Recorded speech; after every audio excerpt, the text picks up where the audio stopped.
Salut tout le monde, on se retrouve tous les trois avec Thomas Loubersan, Salut.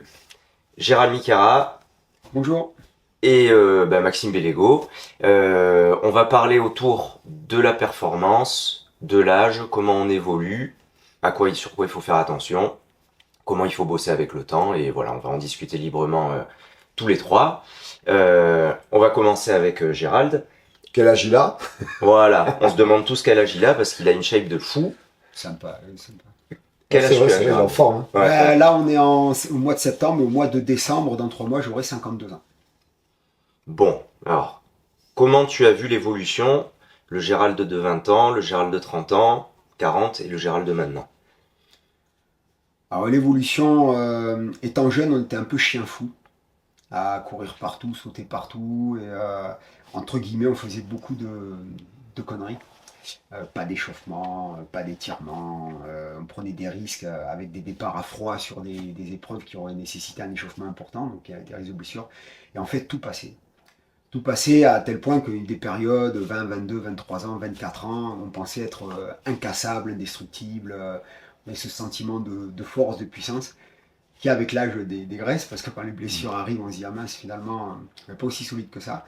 Et après, moi ce que j'ai pu voir dans l'évolution, c'est que, alors, pas forcément sur une chute des performances en elles-mêmes, mais une nécessité, une obligation de s'échauffer. C'était devenu impossible sans que ce soit sanctionné par une blessure, de faire quelque chose à froid.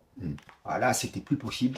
Et des choses très simples, hein, grimper une corde, faire des tractions, arriver à froid, faire ça, c'était plus faisable parce qu'il y avait une sanction derrière. Alors bien sûr, on a compris que, puis on a su après, avec, en se renseignant, en étudiant, au contact de médecins, que le corps vieillit, les facultés de récupération régressent, physiologiquement on régresse également, et on ne peut plus se permettre de faire des choses à froid sans préparer le corps, l'organisme, les muscles et tendons à l'effort. Donc, et plus on avance dans l'âge, et plus c'est obligatoire. Et là aujourd'hui, j'ai passé la cinquantaine, j'essaye entre guillemets de rester performant à mon niveau, parce que l'âge avance, il y a eu des blessures, qu'on continue de traîner. Mais voilà, obligation d'avoir un échauffement de qualité avant un effort, quel qu'il soit. Voilà. Même je ne me permets même pas aujourd'hui de faire un démarrage à froid pour courir, pour aller chercher quelque chose ou pas. Je fais attention justement, parce que le fait aussi que l'on reste entraîné. Donc d'être entraîné, malheureusement, impose une certaine fragilité au corps. Parce que comme on n'est jamais en phase totale, optimale du potentiel énergie, il est toujours entamé du fait de l'entraînement et que ça met du temps pour récupérer. Si justement on fait quelque chose d'intensif à ce moment-là, là bien sûr la blessure est au rendez-vous. Et ça, c'est tout le paradoxe de se blesser et d'abîmer le corps par le sport ou d'abîmer le corps en ne faisant pas de sport. Toi, t'as quelle vision de ça quand tu étais jeune? Est-ce que tu démarrais aussi au quart de tour sans échauffement dans les périodes de compétition? Ouais, je pense que oui, comme je pense comme beaucoup de gens, on a ça sous le capot, on appuie quoi. Et je pense qu'il faut qu'on communique beaucoup plus sur ça, de faire comprendre qu'il n'y a pas que la performance, parce que c'est la première chose qu'on a en fait sous le pied, c'est la performance, on a l'âge, on a l'énergie, tout ça. Et c'est effectivement, si on a cette maturité où on est conseillé ou accompagné à, à considérer beaucoup de choses, comme la respiration, comme l'échauffement, comme toutes les préventions qui nous permettent de gagner des années de plus à la fin de la carrière, on est sensibilisé que quand on sent qu'on commence à être blessé, fatigué et tout, qu'on commence à avoir cette adaptation-là. Mais c'est vrai que on a la performance en premier et on a plus tard avec l'âge, on prend conscience par exemple du relâchement. Au début, c'est on fait, le relâchement, c'est un arrêt de travail en fait. Non, on se rend compte à un certain âge, c'est là où il pourrait y avoir la différence entre 20 ans, 30 ans, 40 ans. À 20 ans, c'est la performance à bloc. Après, une fois qu'on a la pratique, on se rend compte qu'il y a la performance et le relâchement, c'est tout à fait très important. Donc la récupération, le sommeil, la diète et tout ça, ainsi de suite. Et après, quand on commence à aborder, peut-être vers les 40 et tout, on se rend compte que c'est plus important presque l'échauffement, les styles-là, que la performance. Donc voilà, il y aurait le même parallèle entre la quantité et la qualité, et ainsi de suite. Donc c'est vrai que aujourd'hui, en ayant fini ma carrière, je me rends compte que si on avait été accompagné, qu'on avait cette maturité, et c'est pour ça, moi parfois c'est un champion, c'est ça. C'est-à-dire qu'il a le corps d'un mec de 20 ans avec la maturité d'un mec de 30-40 ans. Tu vois, et ça, parfois c'est peut-être un coach ou un accompagnant qui va lui donner cette maturité. Le problème, c'est que parfois, on a tendance à être un peu au pied du mur pour réagir. Et c'est vrai que, par exemple, moi, aujourd'hui, je me rends compte que, comme ce qu'il disait, je ne démarre pas un entraînement sans échauffement, sans arriver à l'avance, prendre mon temps et tout. À 20 ans, on en voit, quoi. On en voit tout. Aujourd'hui, je peux plus. Et c'est vrai que je me dis, si j'avais fonctionné à faire beaucoup plus de protocoles d'échauffement à l'avance et tout, j'aurais été encore plus fort. Mais tu te rends compte que la performance, du coup, comme on n'est que dans la performance, on va vite en faire plus pour prendre confiance.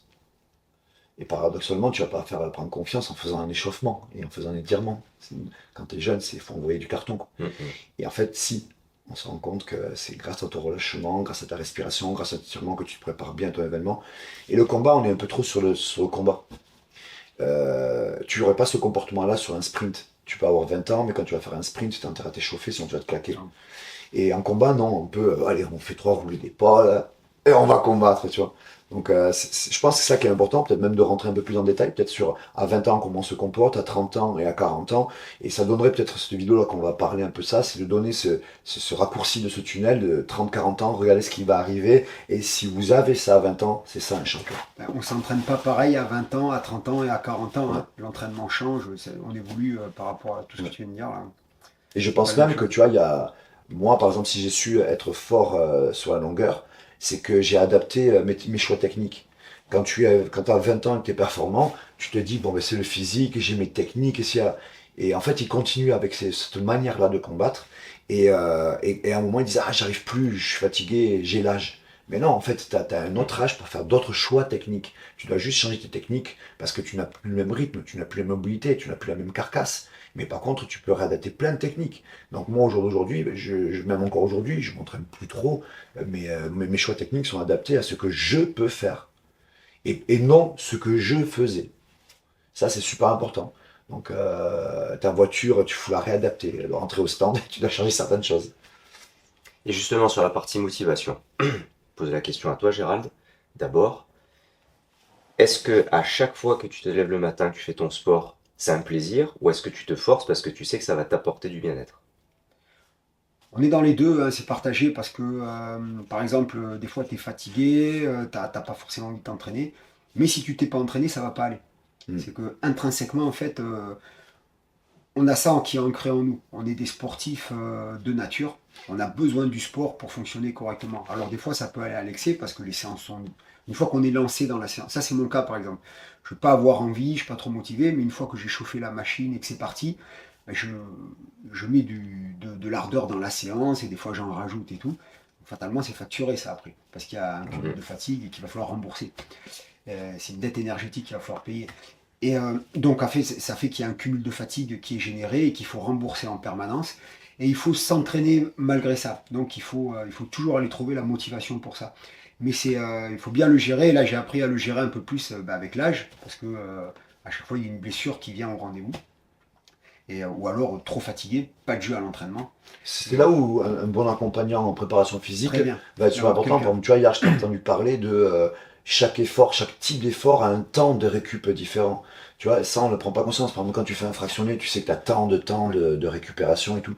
Et quand on est jeune, on est capable de faire presque un fractionné tous les jours, tous les 2 jours.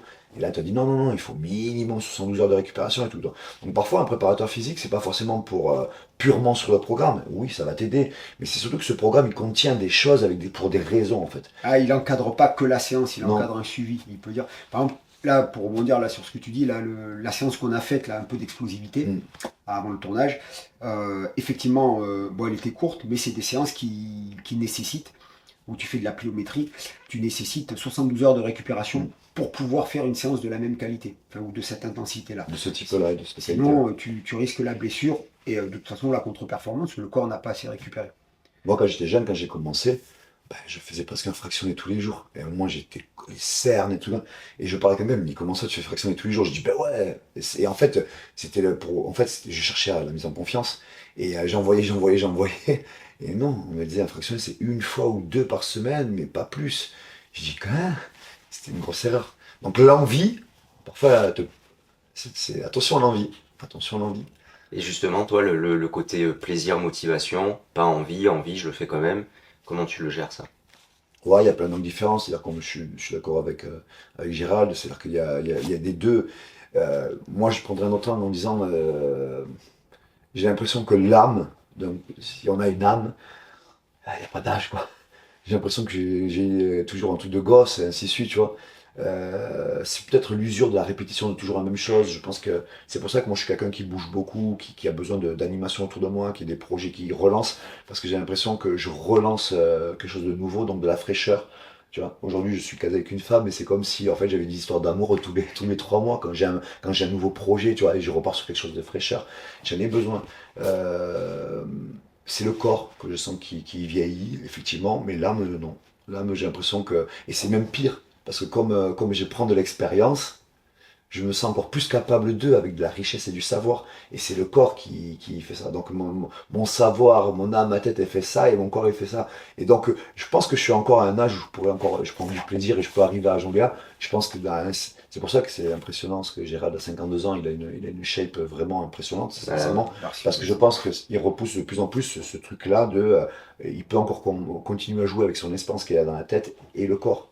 Et je pense que après, c'est un sujet dans la vie qui est même hors sport, hein. On a de la richesse, on a du savoir, une expérience, on a du savoir-vivre, mais on a un corps qui ne suit plus trop. Donc, qu'est-ce qu'on va en faire? Comment on va vivre ça? Mhm. Idem sur les projets hors physique, les projets un peu plus d'échanges, de conférences, de cours, tout ça, ce qui me touche moi plus, même les consultations. À un moment donné, quand j'ai commencé, je pouvais faire, je sais pas moi, 10, 15 consultations dans la journée. Je rentrais, j'étais un peu fatigué. Maintenant, je le fais, j'approche la quarantaine, je peux plus le faire. Mm. Je suis obligé de me prendre des temps de repos. Parfois même, je vais un peu pioncer. Et surtout, si je prépare pas la journée avec une petite séance de sport, 3 fois rien, 10 km, quelques pompes, tout ça, je sais que je vais le payer sur ma capacité d'attention avec les patients. Donc, on est vraiment sur un niveau d'équilibre de vie, quoi. Ce qui peut ne pas nous aider, c'est que on est comme à l'école, on te dit, tu as tant de cours par jour, tant d'heures de travail, tu es payé tant, ainsi de suite. Ouais. Et je trouve que c'est un fonctionnement qu'il faut pas, qui sur la durée tout le temps comme ça. Ouais. C'est-à-dire que si à un moment tu as accumulé du savoir, ainsi de suite, et tu as la culpabilité qui arrive derrière, je tiens plus autant d'heures, je tiens plus autant de trucs et ça. Et en fait, moi, par exemple, aujourd'hui, j'ai pas de scrupule à me dire que je peux arriver sur un tapis, faire un cours de 20 minutes et partir. Ça veut pas dire que j'ai pas bien travaillé, j'ai justement très très bien travaillé. C'est ça là où aujourd'hui, moi à 40 ans, et quand je prends des jeunes et je cours, moi je sais qu'ils sont habitués que le soir à 19h, il y a un cours d'1 h 30. Si tu leur fais qu'1 heure, ils disent ah ben il nous a escroqué. Mm. Ah non, non, non, non, tu peux faire 1 h 30 de sueur et tout, et t'as fait un cours où t'as rien appris, c'était hors sujet, t'as pas été du tout bénéfique. Moi je peux venir, je peux te prendre un quart d'heure, te donner les bons conseils au bon moment, et tu peux sortir et tu peux être choqué, hein. Donc, moi, par exemple, à l'expérience aujourd'hui à 40 ans, je suis plus sur la quantité. Bon, pas du tout. Et j'ai pas de culpabilité par rapport à ça, hein. Tu vois, avant, peut-être que quand j'avais 20 ans, j'avais l'impression qu'il fallait que je fasse plus pour me rassurer à aller au combat. Ça, c'était clair et net, hein. À 30 ans, dans la performance, j'ai commencé à comprendre que il y a la quantité et la qualité. Aujourd'hui, bah, alors, hein, je peux prendre quelqu'un, c'est plus combien tu me donnes de temps? Ok. Qu'est-ce que le type je peux faire de séance le plus bénéfique pour lui ou pour moi? Ouais. Ok, let's go. Ça, aujourd'hui, j'ai le savoir. T'adaptes Attends, à fond. ah oui, on a le savoir. Donc, on sait cuisiner. Tu me donnes 3 aliments, je sais cuisiner. Je te poserai la même question après que pour Gérald. Donc, tu as fait des cours de trop bons au Rascamp. Le Rascamp qui vient de se terminer, c'était génial, c'était vraiment une grosse réussite. Et moi, j'ai grand plaisir à faire tes cours, à assister Merci. à tes cours, je me suis régalé. Il y avait une grande diversité Mm. dans les participants. Il y avait des mecs comme moi, sportifs réguliers, mais pas des performeurs de fou, avec un boulot à côté. Il y avait des jeunes pros, très très haute intensité physique. Il y avait des gens un peu plus âgés. Il y avait des jeunes qui étaient en bonne forme mais qui pratiquaient pas du sport tout le temps. Comment tu as réussi, toi, à adapter un cours à haute intensité pour à peu près tout le monde? Parce qu'au départ, il faut annoncer aux gens donc, ce qu'on va faire.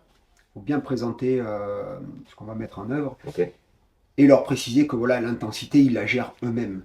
Ok. C'est-à-dire que tu vois, à l'exemple des abdominaux, là, quand Ouais. on fait les séries, voilà, je dis voilà, on affiche 20 répétitions sur chaque exercice. Mais bon, ceux pour qui c'est facile, tant mieux. Ceux qui ont des difficultés, bah, à un moment donné où c'est difficile, vous récupérez 2-3 répétitions et vous rengagez derrière. L'important, c'est de finir. Et en fait, et pour la pliométrie, comme je leur disais, voilà, s'il y a 6 sauts à faire, si vous en faites 3 ou 4, c'est pas grave. L'important, vous finissez l'exercice. Ah, parce qu'après, les gens, ils vont progresser d'eux-mêmes s'ils continuent à Ouais. faire ce type d'entraînement. Mais au départ, en fait, il faut leur donner confiance et envie. Pas les mettre en situation d'échec ou qu'ils n'y arrivent pas, parce que là, ça va les écœurer. Mais et justement, d'être encadré avec des gens de différents niveaux, ça les pousse aussi un peu parce qu'ils veulent en faire un peu plus. Mais comme on n'est pas derrière à contrôler leur nombre de séries de répétitions, ils se sentent, s'ils en ont fait 3 ou 4, mais qui sont toujours dans le mouvement, ben ça, moralement, psychologiquement, ça les entraîne à faire mieux. Ils sont dans l'euphorie de la science que tout le monde était à fond la caisse, Ouais. et ça suit son cours. Et finalement, tout le monde a gardé à peu près le même rythme sur la pilométrie. Ah Et oui, parce qu'après, après l'important c'est d'animer, de bien gérer l'animation des séries, des répétitions de la séance. Voilà, ok, c'est maintenant, tac, 1, 2, 3, voilà, toujours animé, compté. Donc les gens sont pris dans la vague et ça suit son mouvement. Et en plus, comme voilà, tout le monde s'y mettait, il y a eu une bonne ambiance. Alors après, est-ce qu'il y en a que par exemple, au lieu de 10 pompes, ils en ont fait 6 ou Ouais, 8, tu vois, quoi. certainement qui. Ouais, est-ce qu'elles sont bien faites ou mal faites ouais, ouais. voilà. Donc, comme les abdominaux, est-ce qu'ils sont bien faits en amplitude complète ou C'est mal là où tu faits lâches un peu Mais l'adaptation à la performance de la personne. Quand voilà, on laisse les gens faire, mais surtout comme ils sont dans le mouvement, ils savent qu'ils s'entraînent en même temps avec des athlètes et tout, ils sont dans cette euphorie-là, ils sont super contents, ils disent oh, on fait la séance avec des champions. Bah oui. À un moment donné, on a fait la séance de pliométrie avec le grand champion de grappling, là, Pierre. Mm. Ah, ben sûrement que les jeunes qui étaient à côté, ils devaient être. Pierre Manzo, Mm. il était là et il a fait la même séance que nous. Ouais. Et effectivement, il est venu galvaniser un peu les troupes aussi. Bah, sûrement que les jeunes, ils étaient super contents de s'entraîner avec un champion de ce gabarit-là à côté. Ils devaient Bah, dire, on fait une séance je avec. pense que de toute façon, déjà au départ, il y a une sélectivité. Ils savent que quand tu viens faire ce type de séance, ils savent qu'ils ont à faire. Donc, ils ont déjà fait un choix. Ils savent à quoi s'attendre une partie. Ensuite, ce que tu as dégagé, pour moi, c'est ça, c'est une énergie. Et le maintien d'énergie. En plus, si tu as des éléments qui boostent encore ça, ouais, c'est là où tu as été bon, c'est que bah, tu vas pas. La personne que tu vois qui fait pas trop de sport, mais qui a déjà fait le plus grand des pas de venir ici, tu vas peut-être pas être, comme ce qu'il dit, être parfait sur le mouvement et aussi précis que le mec compétiteur qui fait du sport tous les jours. Là. C'est là qu'il faut lâcher du lest. Par contre, l'énergie, elle est tenue pour tout le monde. Et moi, je pense que c'est pareil en combat, techniquement, et ainsi de suite. Ça met une énergie, il n'y a pas de différence. Et je dirais même que, en fait, ça, c'est l'esprit combat et non sportif. Je veux pas dire que le sportif n'est pas, attention. Mais ce que je veux dire, c'est que dans le sport de combat, je dis toujours, s'il y a le sport, le sportif dans le combat. Et là, Gérald et ben moi, je mets toujours à développer l'approche du combat, le mindset. Ça veut dire que, allez, tout le monde ensemble, on y va. Le plus important, c'est d'y aller. Je vais lâcher un peu du lest sur toi, parce que tu es déjà en train de faire des efforts monstres. Et voilà, régulièrement, tu finiras comme eux, les lions avec des lions. Tu as déjà fait le premier pas. Donc c'est l'énergie et l'esprit combatif. Ils sont au final tous battus. Ouais. Et c'est ce que tu as observé toi aussi sur tes sessions de roulage, de Ouais, grappling. je crois qu'il faut privilégier l'humain, il faut privilégier l'énergie, plutôt que privilégier la note de l'exercice. T'as pas fait autant de pompes, tu l'as pas bien fait en entière, t'es pas aussi bon que là. Faut sortir de ça. Faut laisser le temps. Chacun a un process. Lui, il va peut-être mettre 6 mois pour être aussi bon que l'autre, qui va le mettre en 3 mois que l'autre. Ça, c'est chacun. Ça veut pas dire que, il y en a qui apprennent très vite. Ils vont comprendre très vite, mais tu tournes le dos, le mois d'après, il a tout oublié. T'en as, ils apprennent lentement, tu reviens 6 mois après, et c'est assimilé à vie. Donc ça, faut laisser. Et je pense que le plus important, c'est l'énergie. L'énergie, balancer l'énergie. En tant que coach, si tu dois avoir confiance en quelque chose, c'est de faire toi, de balancer ce que tu aimes et ce que tu fais. Maintenant, c'est pas toi de qu'est-ce qu'ils vont faire eux. Laisse. Et maintenant, les paliers, les différences de niveau comme ça, déjà, moi, techniquement, je prends tout le monde au même palier avec l'S parce que je balance mon envie. Et c'est à eux. T'es pas maître de qu'est-ce qu'ils vont en faire. Donc après, ben, si t'en as un qui est vachement motivé et tout, il va revenir l'année prochaine. Gérald va arriver et fait tu l'as vu lui l'année dernière Ça n'a rien à voir. Donc ça, c'est à eux. Donc je pense que la base, pour finir l'explication, c'est tu dois balancer le meilleur de toi-même et ton énergie et maintenir. Ce que fait très bien Gérald, c'est-à-dire qu'il les lâche pas, il les pousse, il en joue. C'est même du spectacle, je dirais, tu vois. Et les gens, quand la dernière séance qu'il a fait à demi-heure, les gens ont kiffé. Ils sont sortis là, ils ont eu le type de séance qu'ils étaient au fond venus chercher. Ouais. Et pour te clôturer ça, tu vois, là, on a fait pour l'ensemble, tu vois, on a adapté pour tout le monde, c'est-à-dire que tu ne contrôles pas. En revanche, si tu t'occupes d'un athlète qui a une échéance, lui, là, tu vas être derrière lui, tu le coaches qu'à lui, et si c'est 6 répétitions, c'est pas 4, c'est pas 5, c'est 6. Voilà. Et la récupération, si c'est 45 secondes, c'est pas une 10, c'est pas une 30, c'est 45 secondes. Et, voilà. Et si le nombre de séries, c'est 6 fois, Exactement. C'est pas 4, c'est pas 5 non plus. Et là, lui, par contre, il a pas de vie. T'es derrière comme un chien de garde. Waf, waf. T'es Ouais. derrière et C'est ça que tu vas faire sur un tapis. C'est-à-dire que tu prends tout le monde dans son ensemble, mais tu vas t'adapter à l'exigence, à la personne individuelle, quoi. Moi, techniquement, sur un, je vais être un peu plus exigeant, sur l'autre, je vais être peut-être un peu plus amusement. Est-ce qu'il est dans l'amusement? Est-ce qu'il est dans, tu vois, dans le plus dur? adaptation. C'est l'adaptation. À quel moment, toi, t'as capté que ça te plaisait de faire aux autres? Tu vois, d'entraîner les autres? Parce que tu prends du plaisir à prendre soin de toi, t'entraîner, t'en sentir fort. À quel moment t'as capté qu'en fait, il y avait toute une partie de toi qui était faite pour ça? Bah, j'ai rapidement été moniteur de sport à l'armée, ensuite instructeur dans plusieurs spécialités. Et c'est par rapport au retour. C'est-à-dire que Ok. voilà, tu délivres une instruction, tu apprends quelque chose à quelqu'un, et quand tu vois que les gens apprécient, que ça marche, ou qu'ils sont satisfaits, et qu'ils progressent, en fait, ça m'a emmené dans une spirale où ça m'a fait plaisir de donner. Donc c'était plus par rapport à la satisfaction des gens.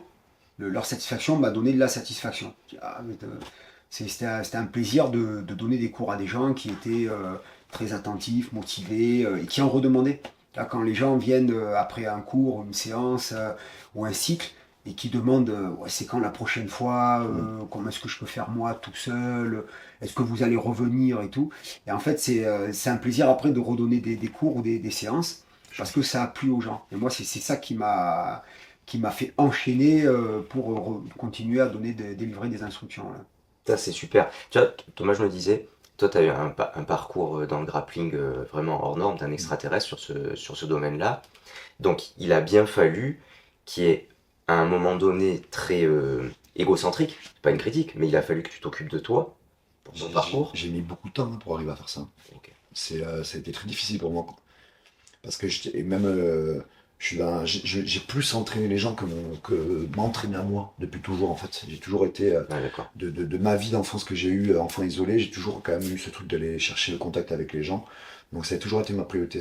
J'ai toujours aidé à tenir la gourde, un chrono, des combattants à côté, même quand j'étais débutant. Et aujourd'hui, je suis encore dans l'échange, c'est-à-dire que je pourrais encore faire des compétitions, mais au jour d'aujourd'hui, tous les jours, je me lève et j'aide les gens. J'ai toujours fait, on m'a vu mes résultats, mais il faut savoir que les résultats que j'ai fait dans ma carrière, je m'entraînais même pas à moitié de mon temps. À un moment, j'ai su me consacrer un peu pour moi, mais ce qui m'a fait beaucoup de bien, moi, c'est mes voyages. Mais je voyageais parce que j'avais besoin de rencontrer du monde, j'avais besoin de sortir du foyer, et ainsi de suite. Et ça a été très difficile pour moi de me dire, putain, si je veux un peu plus évoluer, il faut que je me concentre égoïste sur moi. Et le problème, c'est que ça m'aidait pas, ça. Parce que moi, j'étais en foyer isolé, donc de me reconcentrer sur moi, c'était très dangereux, j'arrivais pas. Donc moi, j'ai toujours été vers les gens, parce que c'est ce qui me sauvait, en fait. Mais effectivement, j'ai eu ce sujet, il faut apprendre à se recentrer sur soi. Et là, on a Ouais. l'impression qu'on a le mot égoïste qui arrive. Et ouais. Et c'est pas vraiment le vrai mot, en fait, parce que c'est une manière de se concentrer sur soi. Il faut savoir couper, et derrière ça, tu apprends à savoir te protéger de certaines choses et tout ça, mais ouais, c'est une phase qui est difficile. Et si on revient sur le truc de 20, 30, 40 ans, je pense que je ne l'ai pas fait avant 30 ans. Ah ouais. C'est-à-dire qu'à mon pic de forme, on va dire, encore moi je l'ai eu tard, hein, mais là où tu dois être à maturité 20-30 ans, j'étais pas encore, je savais pas encore travailler égoïste. Donc un des conseils que je donnerais aux gens à 20 ans, c'est d'apprendre à savoir au moins se couper du monde, se concentrer à soi et son Sur projet en fait. eux-mêmes. Parce qu'à un moment, on a un comportement dans le sportif, Ouais. on n'aurait pas ce comportement dans une entreprise. Si demain tu dis à ta femme, chérie, je reviens là, je vais faire mon projet d'entreprise, tu vas couper tes amis, couper ton truc, tu vas travailler ton projet, ton entreprise, sur tes banquiers, tes sites, tu vois ce que je veux dire. Et au sport, je sais pas, on a du mal à se dire que quand j'ai un comportement concentré sur moi, on coupe avec les gens, les amis, Ouais. ici et là. Parce qu'il y a ça dans le sport, hein, il y a cette qualité de pouvoir mélanger l'amitié, tout ce que tu veux. Mais moi, j'ai mis beaucoup de temps en tout cas sur ça. Et c'est un truc, tu vois, ça, j'ai mis beaucoup de temps à comprendre qu'il n'y avait pas que la performance à 20 ans, à 40 ans. Par exemple, moi, quand je coach aujourd'hui, je passe beaucoup de temps, j'ai pas peur de dire les gens, venez, on pause, on parle pendant 1 heure et demie. Ouais. Sauf qu'à 20 ans, écouter quelqu'un un quart d'heure assis, t'es là, tu fais, c'est comme qu'on fait du sport, c'est comme qu'on s'entraîne, qu'est-ce qu'on fait là? Moi, je le vois, hein, Ouais. mais je m'en fous. Tu le fais quand même. Ouais, parce que je l'ai eu. J'ai eu mon maître, Roberto Letton, quand j'ai rencontré, il avait 73 ans. J'étais le pitbull et qui voulait tout le temps s'entraîner. Et je savais pas et je comprenais pas la richesse qu'il me donnait à travers le dialogue. Et je l'ai compris presque à la fin de ma carrière. Et je pense que j'ai eu du résultat grâce à ces dialogues. Et je pense que j'ai eu même du savoir dans ma vie personnelle après ma carrière. Et J'étais là, j'ai fait quand c'est concentré et tout. Et quand j'ai fini ma carrière et qu'aujourd'hui il est décédé à 83 ans, j'ai eu 10 années avec lui, je me rends compte que les moments les plus forts de richesse et qui m'a donné une puissance qui a fait mes résultats et même personnels derrière, c'est quand on s'asseyait dans le banc avant le cours et il prenait un quart d'heure, on parlait. Je voyais que l'heure du cours arrivait et il était là, on y va Thomas. Et dans ma tête, je fais qu'est-ce qu'il fait? Pourquoi on n'y va pas? Il attend quelqu'un? Tu vois, j'étais dans la performance. Et on parlait. Et il me donnait une puissance de savoir. Et c'est ce que je dis aujourd'hui. Si on n'a rien de force, de vécu, de cœur, de dialogue et tout ça, vous amenez quoi sur le tapis? Le tapis, c'est lisse. Il n'y a rien. C'est vide. C'est du plastique. Il faut amener quelque chose. Donc, il faut s'enrichir. Et moi, quand je disais, maître, qu'est-ce qu'il faut faire plus pour être plus fort?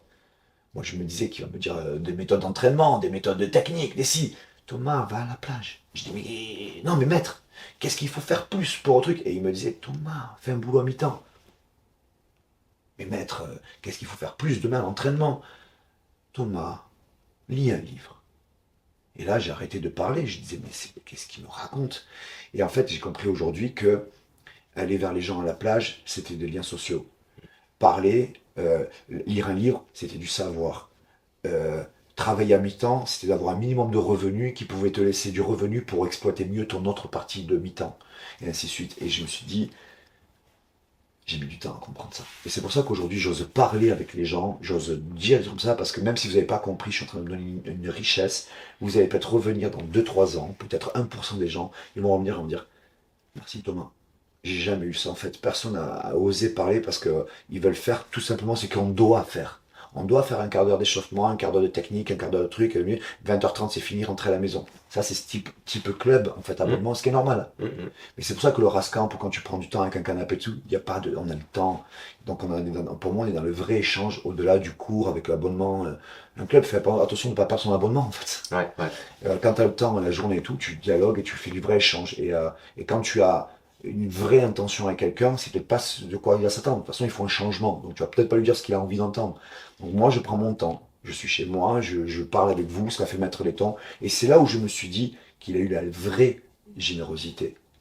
Il a fait ce que lui pensait le bienveillant, sachant pas si j'allais le réceptionner ou pas. Et il est parti. Moi, pour revenir sur le sujet, je me disais que putain, mais quand il partait, il venait, il donnait, il partait. Je me disais, mais il est égoïste, il revient pas me donner, il me donne pas ce que je veux et tout. Et en fait, je me suis, plus tard, à 30, 40 ans, je me suis aperçu, c'est ça la vraie générosité.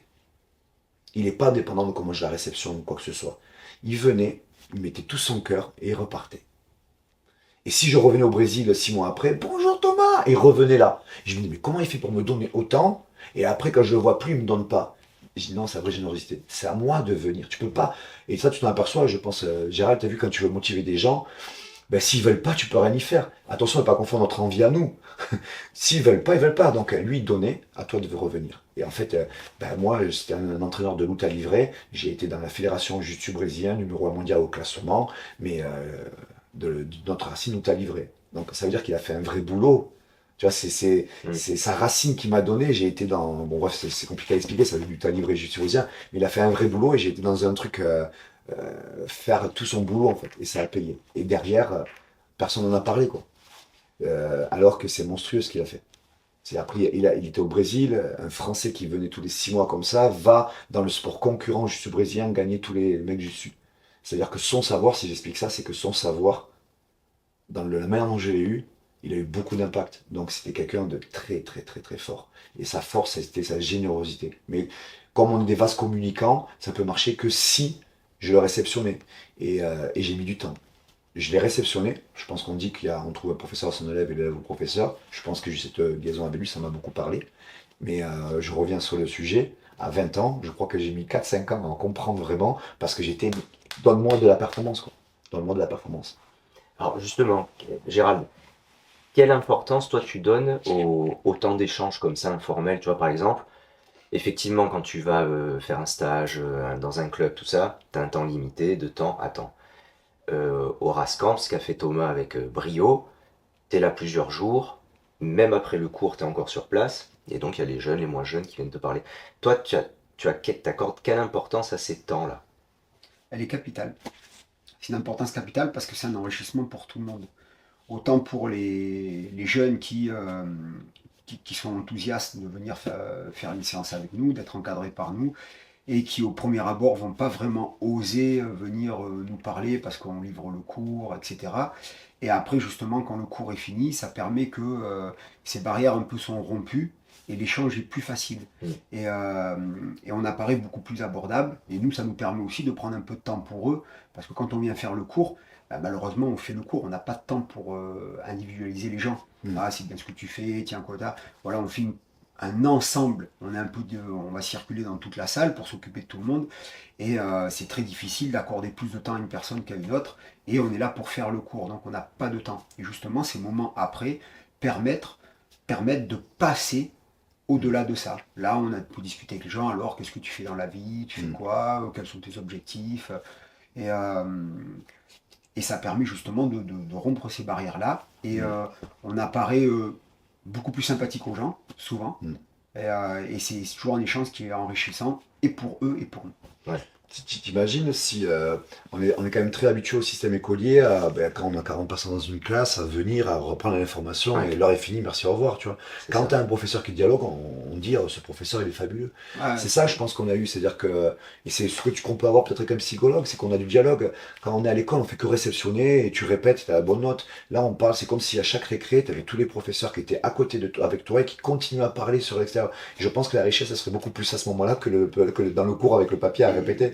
Et je pense qu'on a eu, tu étais accessible, tout le monde. Moi, c'est le retour que j'ai eu, c'est que c'est ces moments où tout le monde parle avec tout le monde. Il y a presque plus de richesse. Et là où ça a été très fort, c'est que si tu veux, tu peux juger, tu peux jauger que l'impact est présent. Parce que regarde, hier soir, là, le moment qu'on a passé à table, les gens restent. Ouais.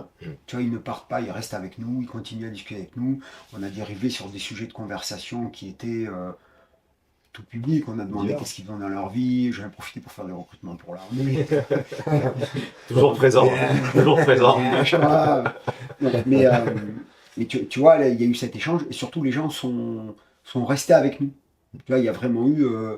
ce qui a fait que ça s'est, après qu'on est parti, c'est que le soleil est tombé, le froid est arrivé. Mais s'il n'y avait pas eu, tu vois, ce changement de météo qui a nécessité que l'on quitte la scène, ça aurait certainement perduré, tu vois. Et je pense qu'ils vont retenir presque plus ça que la technique qu'on a vue. Par exemple, on a vu une technique sur tatami. Je pense qu'ils vont plus retenir ce moment de partage et apprendre des choses, avoir tout un ressenti là-dedans. J'en suis persuadé. C'est le décalage, tout le décalage que tu as proposé avec le Rascamp. Moi, j'ai un souvenir vraiment que je garde en tête. C'est à la fin d'un roulage, il était tard, déjà. C'était le soir. Il y avait tous les jeunes qui attendaient le détail technique, qui attendaient le coaching technique de Thomas Louversagne. Et Thomas Louversagne, il a débarqué et il a dit non, comment tu te sens, quelle perspective tu vois, et progressivement, on est resté quoi, 2 heures, 2h30. Bon. En fait, c'est quoi ton objectif? Comment tu veux arriver là dans la vie? Et finalement, les gars ont arrêté de bosser la technique, se sont posés et se sont repositionnés carrément dans leur chemin de vie, quoi. Et il y en a qui sont partis, peut-être qu'il y en a quelques-uns, certaines années techniques, peut-être que du coup, ils ont été merde. Mais j'en ai eu d'autres qui sont venus me voir et me disent Thomas, merci pour ce moment hier soir. Et il y en a même en partant qui m'ont dit merci pour ce dialogue, c'était un moment, quoi. Parce que je pense qu'on prend du temps avec. Parce qu'on est tellement habitué qu'on te donne. C'est important, attention, le cours, tu viens faire ta leçon, il la faut. C'est la base. C'est la base, on apprend, il faut apprendre, il faut être discipliné, il faut truc. Mais il faut aussi prendre du temps avec les gens. Je pense que parfois on a un mal-être ou on manque de confiance, plein de choses, des problèmes qui vont se soulever parce que justement on prend plus le temps avec les gens. On s'entasse de plus en plus nombreux, à la chaîne. C'est l'usine. C'est l'usine. Faut quand même. On vit dans une société qui sort d'un siècle industriel, donc ça a créé aussi plein de bonnes choses et plein de mauvaises choses. Donc à un moment, quelqu'un qui va donner de l'attention et de l'humain, je pense que c'est la base de l'être humain. Il faut avoir des liens en fait. Donc, ok, il faut des leçons, mais il faut des liens. Et je pense que sur le sujet de 20, 30, 40 ans, c'est ce que je dirais, c'est que nous, à 40 ans, on s'aperçoit vraiment de cette force des liens et de l'humain. Et bien, à 20 ans, attention de ne pas être aveuglé par la performance, de faire ta leçon et de partir. Ce qu'il faut faire, attention, il faut être un soldat aussi, il faut envoyer. Mais soyez intelligent, parce que qui va vous donner la richesse, c'est les gens expérimentés. Qui va vous donner des raccourcis sur un tunnel, c'est les gens expérimentés, les personnes âgées. Et parfois, faire attention de ne pas juste faire la simple leçon ou écouter la personne personne à côté, tu as 20 ans avec une personne de 20 ans, on fait les cons. Oui, il fait la bêtise avec un 20 ans, mais qui va te donner de l'expérience? 40 ans, 50 ans, 60 ans, écoute-les. Donc ne reste pas dans un truc à faire tout simplement ce que tu peux comprendre. Ça et ça, ok, j'ai compris, je fais que ça et ça. Non, écoute les anciens. Et comme c'est un ancien qui a 40 ans de vie devant toi, tu risques de pas comprendre ce qu'il te dit aujourd'hui. Et au fond, si tu mets 2 ans pour comprendre ce qu'il avait fait en 40 ans, c'est énorme. Mais j'ai bien dit 2 ans. Donc, te braque pas maintenant. Tu vas mettre peut-être 2 ans pour comprendre. Mais si dans 2 ans, tu as compris, tu es un champion du monde. C'est ça un champion pour moi. C'est la performance, la fougue d'un jeune de 20 ans, avec le pic de performance à 30 ans et la maturité d'un mec de 40-50 ans réunis. Et c'est pour ça que parfois, on voit un jeune qui a cette maturité de faire confiance à un coach, mais que ce coach donne tout ce savoir à un mec physique, à une armure de 20 ans. Et là, du coup, tu as quoi? Tu as un champion. Tu conclurais sur quoi, toi, sur cette évolution 20, 30, 40, ce qu'on apprend, ce qu'on fait plus? Bon, en concluant que totalement d'accord, parce que c'est exactement la science exacte de ce qu'il vient d'annoncer, hein. Voilà, on a la fougue, après l'expérience, la maturité, savoir faire concrétiser tout ça, et ça fait un champion, voilà. Et pour ça, il faut être bien encadré, bien entouré, parce que tout seul, c'est très compliqué de L'environnement, réunir tous les l'entourage, éléments. Voilà, comme tu disais, tu as eu un coach là qui t'a servi énormément, que pendant 10 ans il t'a accompagné, il t'a permis, et tu le comprends après des années plus tard. Et, alors effectivement, si tu l'avais compris plus tôt, peut-être que tu aurais évolué différemment, mais l'important c'est quand même que tu l'aies compris. Et aujourd'hui, ce qui est fantastique, c'est que tu le transmets. Et j'essaie de le transmettre et justement, je commence à avoir l'âge en plus pour ça. Je pense que dans une famille, si tu es autour d'une table, c'est pas la même chose si t'as pas des grands-parents autour d'une table. Quand tu as des grands-parents qui te transmettent un savoir, une sagesse, une bienveillance, c'est important. Et je pense que dans un staff, si tu aurais que des jeunes, la performance, tu auras plein de jeunes fougueux 20 ans, tu auras des expérimentés qui vont te faire la voiture à 47, tu vois. Et après, je pense qu'il y a le mec, l'ancien qui vient, qui a un coup de regard ou en 2 mots. Je pense que c'est ça qu'il faut avoir dans une carrière. Donc, je reviendrai à ce que tu as dit, l'environnement et l'entourage. C'est très important. Je pense que on est le résumé de notre entourage. Parfait. Ouais. Thomas, merci de nous avoir accueillis. Merci à vous. Ouais. Merci Ouais, pour puis- cet échange, puis Gérald. moi, j'ai pas l'habitude des psychologues, des préparateurs mentaux et tout, donc je t'ai beaucoup apprécié, c'était très bien. Ah bah ça me fait très plaisir, ça me touche. Va falloir qu'on lui fasse refaire des squats ou pas? Avec des poids sur la main. Avec des poids, plus de poids, ça. Allez, prenez soin de vous et surtout faites en fonction de ce qui vous paraît être important, en fonction des objectifs. Gardez la santé mentale, c'est ce qui est le plus important. À bientôt, portez-vous bien.